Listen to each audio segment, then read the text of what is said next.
Bien, bendiciones, gloria al Señor. Vamos a meditar unos instantes en la palabra del Señor.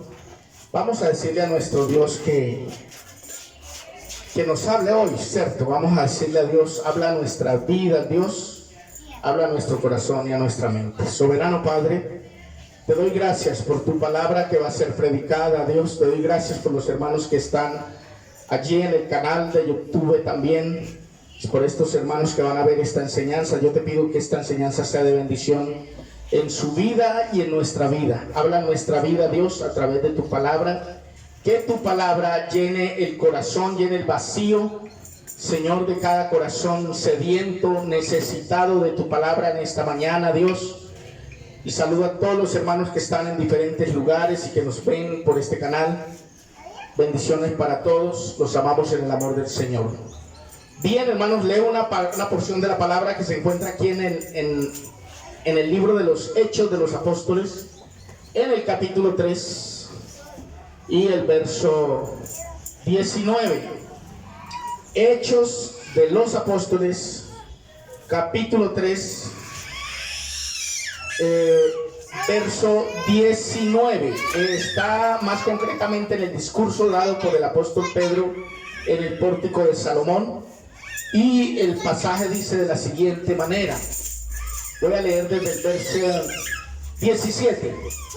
Mas ahora, hermanos, sé que por ignorancia lo habéis hecho, como también vuestros gobernantes, pero Dios ha cumplido así lo que había antes anunciado por boca de todos sus profetas, que su Cristo había de padecer.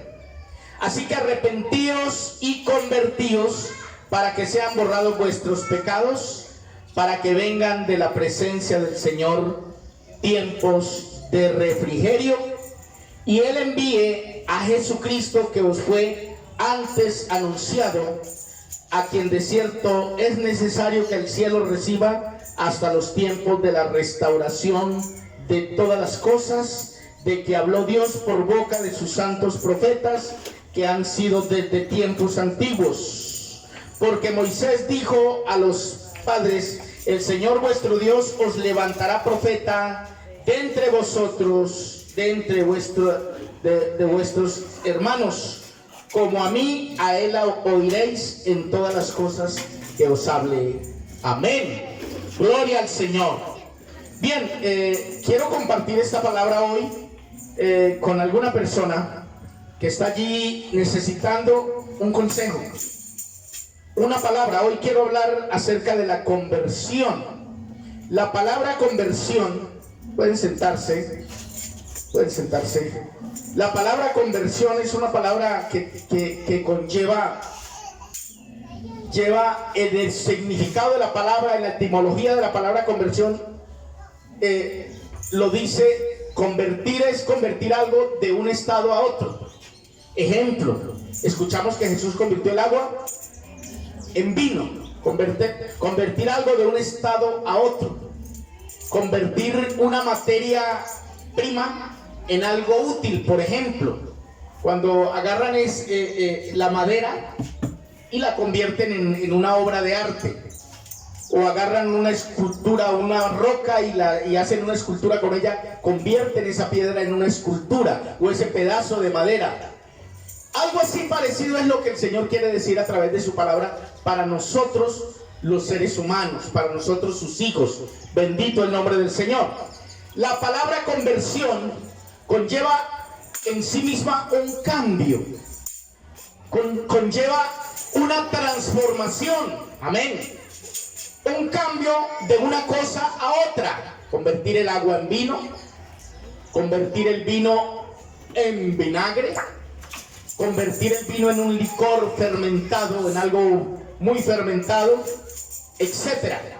En este caso, la Biblia nos habla acerca de la conversión, porque por muchos pasajes de la Biblia ya estaba escrita la conversión y estaba profetizada para el pueblo, anunciada de antemano por los profetas. Le voy a leer por lo menos en San Juan,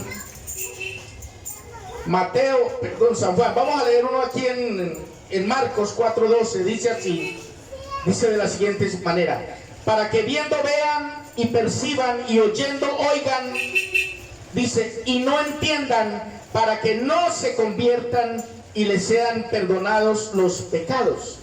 Es decir, que la conversión fue usada en momentos bíblicos para decirle al pueblo que se convirtiera de la maldad al bien, de las tinieblas a la luz. Amén.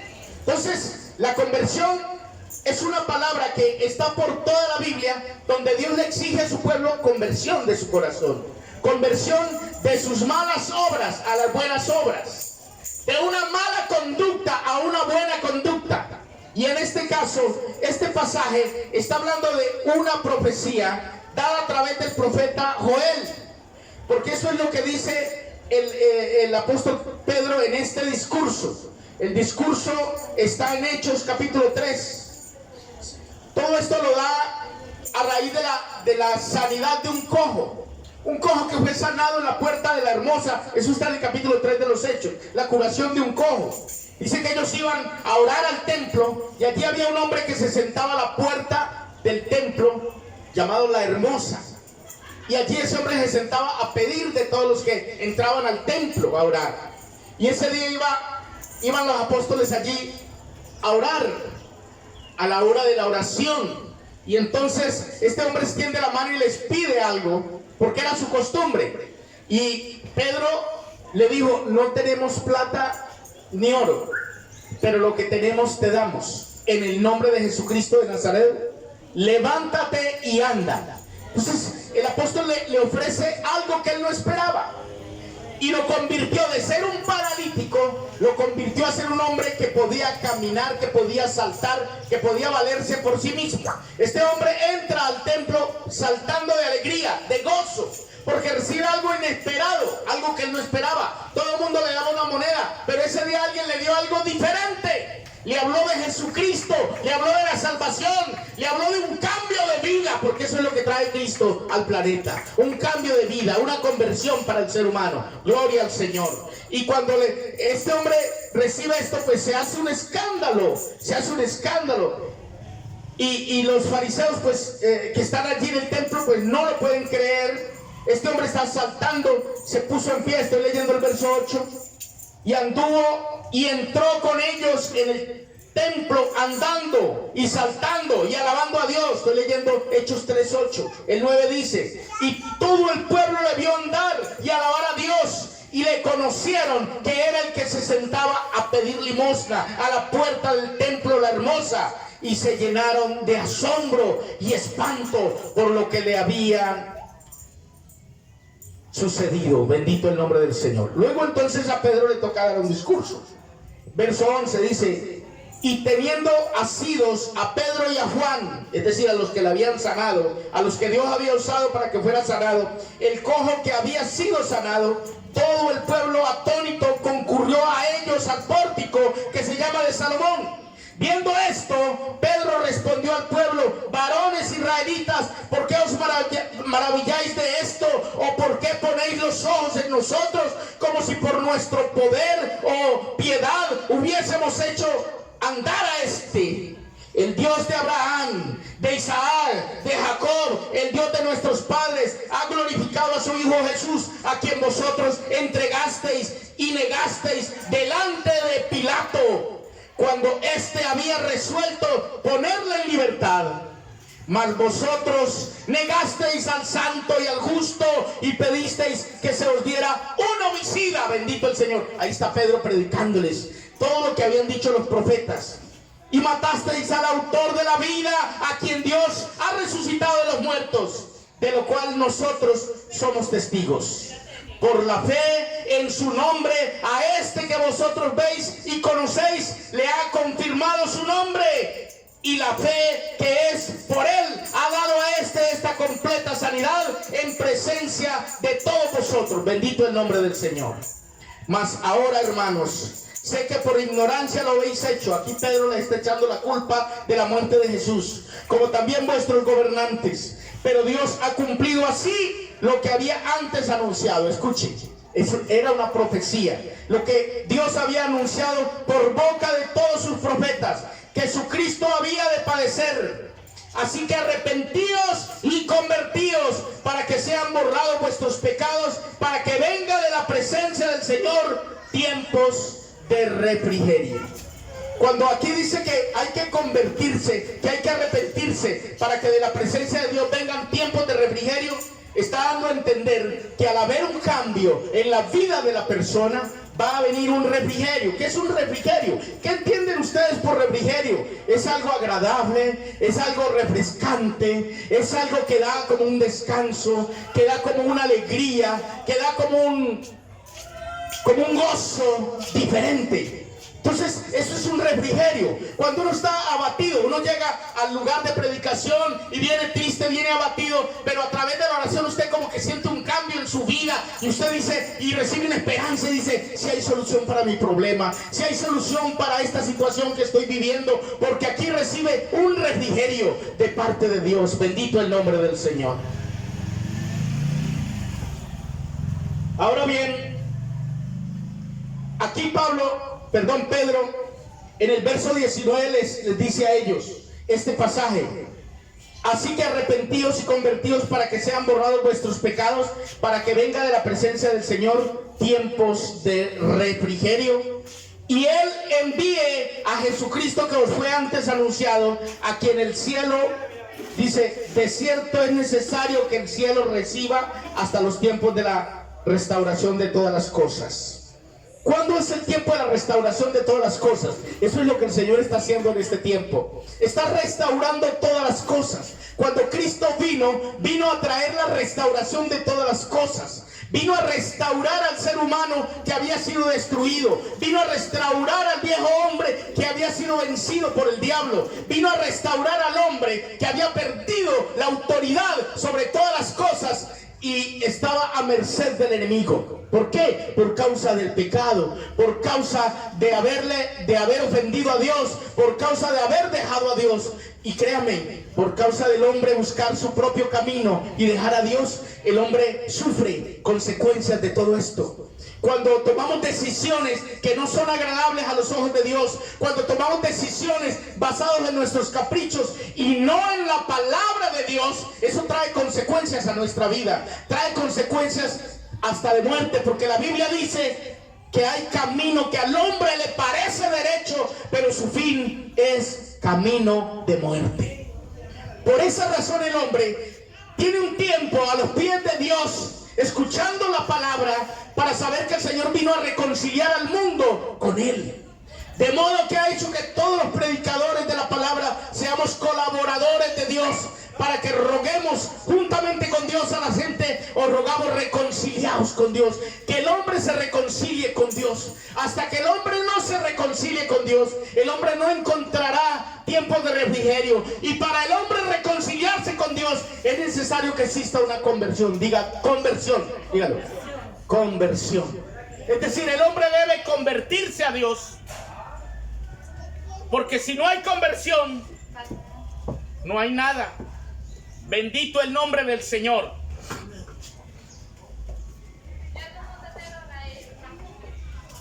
La conversión entonces se vuelve una necesidad al ser humano. ¿Por qué? Porque sin conversión usted no puede experimentar el poder de Dios en su vida. Dios no va a operar ningún milagro en su vida, ningún cambio, hasta que no haya una conversión. Para que haya una conversión, primero debe haber un arrepentimiento. Diga arrepentimiento. Dígalo duro, arrepentimiento. El arrepentimiento es el medio a través del cual realiza la conversión el ser humano. Le dijo a unos hombres un día, ellos le hacen una pregunta al maestro, le dicen: ¿quién pecó, este o sus familiares, para que este haya nacido así como está, enfermo? Le dijo: no pecó este ni sus familiares, sino que esto está así para que sea glorificado el nombre de Dios en este tiempo. Antes os digo, si no os arrepentís, todos pereceréis igualmente. El arrepentimiento, señores y señoras, hermanos y hermanas, es necesario en la vida del hombre para que haya una conversión. Nadie puede decir yo me convertí sin haberse arrepentido primero. La palabra arrepentimiento es una palabra que dice sentir dolor por haber pecado, sentir dolor por haber faltado, por haber ofendido. El arrepentimiento se ve en muchas áreas. Ejemplo, cuando tú le faltas a tu esposo o a tu esposa y te sientes mal por haberlo hecho y te toca pedirle perdón. Entonces, ¿cómo se ve la conversión? Cuando esa persona deja de practicar el mal. En ese momento ese es el resultado del arrepentimiento, una conversión. El resultado del arrepentimiento es la conversión. Es decir, la conversión es el fruto de un arrepentimiento genuino en la vida de una persona.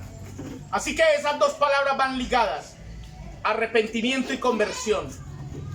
Entonces, ¿qué pasa? Que cuando sale a la luz la conversión, es decir, que esa persona que antes era una cosa y ahora es otra, es decir, que antes era agua y ahora es vino, que antes era malo pero ahora ya no practica la maldad, que antes hacía desorden, hacía el mal a la gente pero ahora ya no lo hace, eso se llama conversión.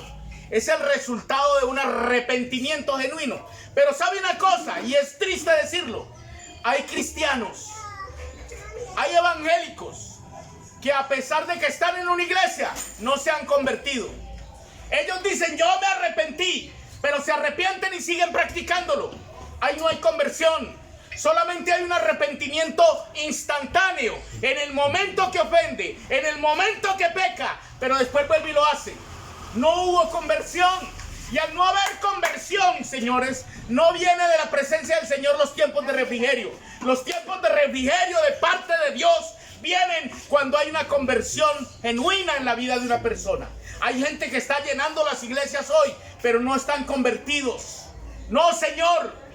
Están supuestamente arrepentidos, pero se arrepienten y vuelven a hacer las cosas. Ejemplo, el hombre que le pega a su esposa, la maltrata en la casa, se arrepiente, va a la iglesia y a los 3 o 4 días la estará maltratando nuevamente. No hubo conversión. Se arrepintió porque ella le dijo que lo iba a dejar, que lo iba a delatar, que lo iba a denunciar. Entonces él supuestamente se arrepiente, pero no hay un cambio. Quiere decir que no hay conversión. Y quiero decirle, en la vida espiritual sucede igual. De nada le sirve a una persona estar congregándose en un lugar si no tiene un corazón convertido a Dios. No va a sentir el refrigerio de parte de Dios. Él tampoco puede ganar a nadie con su vida, sencillamente porque no tiene la autoridad moral para ganar a nadie. Porque su vida, lo que predica, no es lo que vive. Porque predica una cosa y vive otra muy diferente. Y allá es donde tenemos que llegar nosotros. Hacernos un análisis. ¿Estoy realmente convertido o estoy viviendo una vida de apariencia? Hoy mucha gente vive de apariencia. Hoy mucha gente que no está convertido vive una vida aparente. Ante la gente es uno, pero cuando cierra las puertas, de la puerta para adentro es otro o es otra. Y créame, a Dios no se le puede engañar. Dios lo ve todo. Y Dios quiere un corazón arrepentido y convertido de nuestra vida. Bendito el nombre del Señor.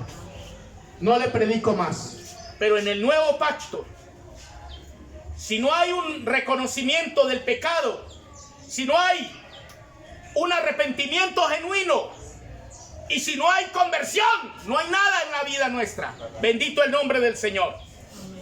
Dios les bendiga. Vamos a orar y a dar gracias por esta palabra. Soberano Padre, te damos gracias. Que esta palabra, que aparentemente es dura para alguien, Señor, la reciba en su corazón. Si a esa persona que va a oír este mensaje por el canal siente que él necesita esta palabra, que reconozca su culpa, que reconozca su pecado, que reconozca su falla y diga, tengo que cambiar mi vida y tengo que convertirme de todo corazón, de las tinieblas a la luz, de la vida de hipocresía a una vida de realidad en Cristo. Porque ¿a quién puedo engañar? Si la Biblia dice, Dios no puede ser burlado. Todo lo que el hombre sembrare, eso segará. Así que amigos y hermanos, los invito a convertirse de todo corazón hermanos en Cristo que están en las iglesias viviendo una vida de apariencia, pero no se han convertido de verdad, los invito a una conversión genuina en el Señor. Dele lugar a Cristo en su corazón de verdad y renuncie a la impiedad de su corazón y conviértase de todo corazón, y usted va a ver descender la gracia de Dios sobre su vida. Usted va a sentir descender el Espíritu de Dios en su vida, y de verdad va a haber un refrigerio en su corazón y en su vida, en el nombre de Jesús. Dios los bendiga. Gracias por su compañía aquí. Gracias igualmente.